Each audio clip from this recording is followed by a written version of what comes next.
model of cooperative learning or the stages of team development. There are 5 stages of team development as discussed by Alice McPherson. Stage 1, forming. This is the time of organization and orientation about the task. The details about the task and informations are discussed and identified.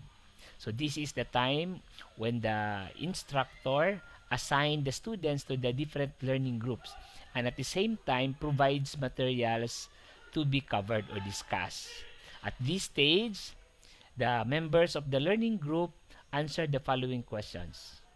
What is the task of the group and how will I be able to contribute to, for the completion of the task?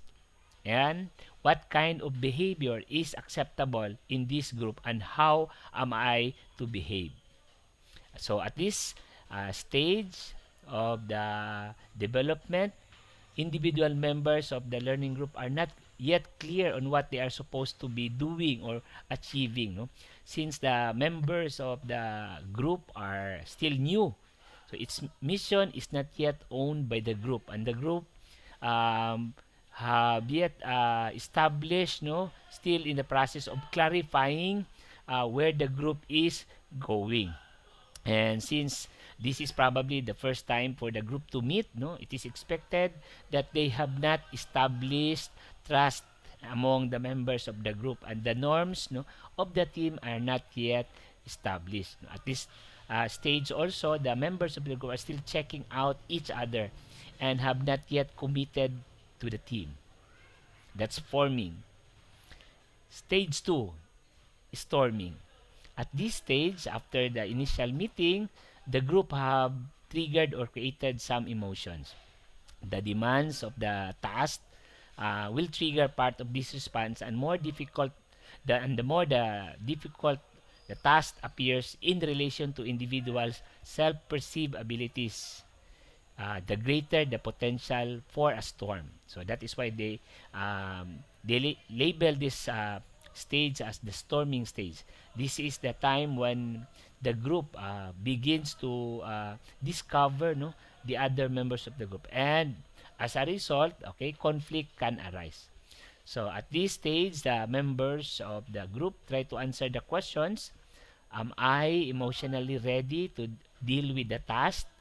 Do I really want to work with my members or with the people that is assigned to my group?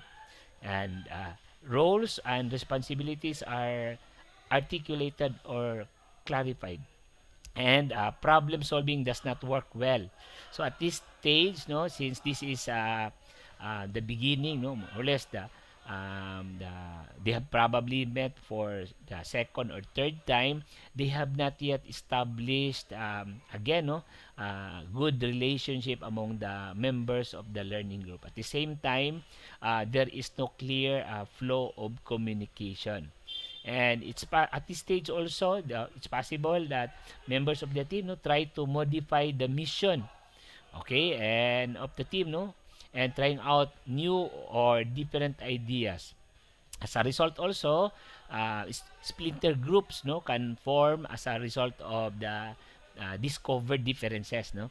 So let's say you have a group of 5. It's possible that 2 students or 2 members will have some sort of separate groupings, and the 3 others will have a different groupings, no, within the group. So the idea here is because they do not members of the group does not know each other that much yet, no, so they have not yet established trust among the members of the group. So anxiety, of course, no, abounds, and competition is high, no, because as I've said, no, they just started, no, to know each other. So the level of participation by members is at its highest, at least for some, and probably slowest for other members of the learning group.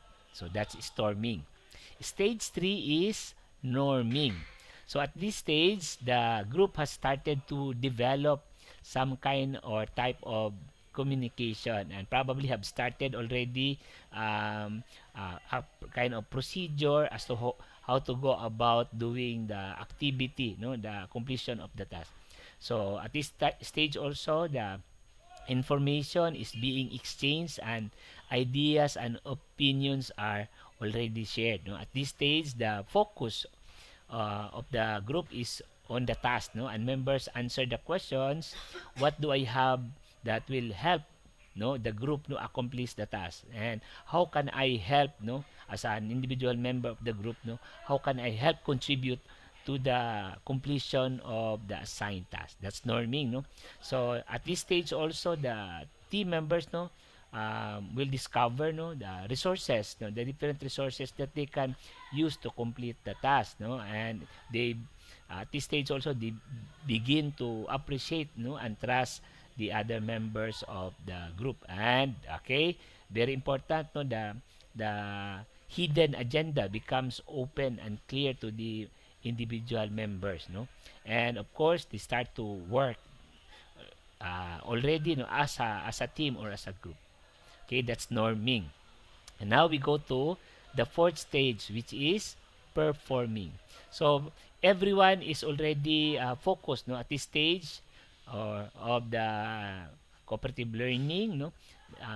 The members of the learning group has already develop some relationship. So everyone is now focused on the activity, no, the task assigned. No, at this stage, the focus primarily is directed towards the completion of the work or the product, no.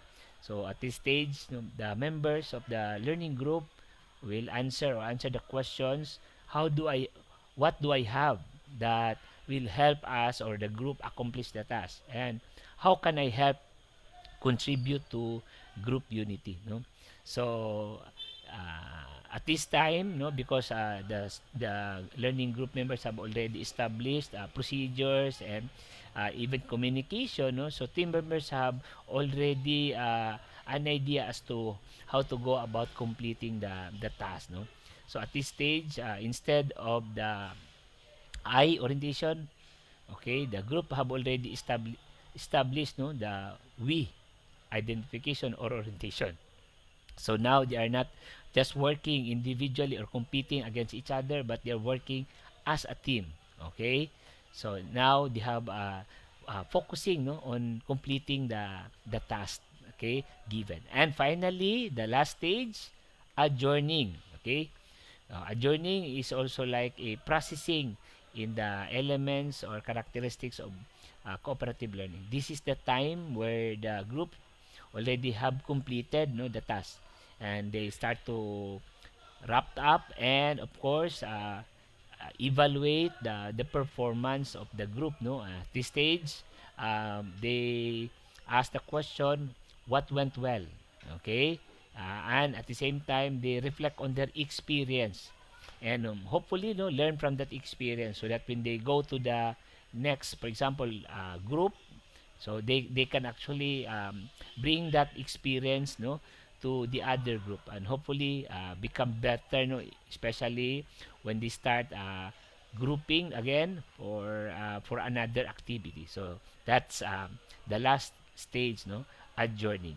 Again, no, going back, there are the model of cooperative learning, no, there are 5 stages of development. Okay, first is forming. Again, this is the time when the instructor organize the different learning groups and assign or provides materials and assign the task, no, to be completed at the end of the, let's say, a semester or the quarter, no. So this is also the time when the instructor orient or discuss the process of the cooperative learning and the purpose of coming up with this approach, no, in terms of complying or completing the task. Second is storming. So at this stage, no, the members of the group starts to develop some relationship, but at the same time, since this is new, they are new to the team, okay, and they do not know each other that much, no, conflict can arise, no. So they're still struggling, no, to really come up with procedure and develop communication among the members of the group. Third is, of course, norming. This is the time when the group have already developed some procedure in terms of communication, and ideas are already exchanged among the members of the group. Fourth is performing. This is the stage where the group, no, is focused on completing the assigned task, no. So they have already developed more or less, no, a procedure, and communication is already established, no. So they are now focused on completing the assigned task. And finally, adjourning, or the processing part, no. This is the time when the group actually have completed already the assigned task, and they are now in the process of wrapping up and reflecting on their experience.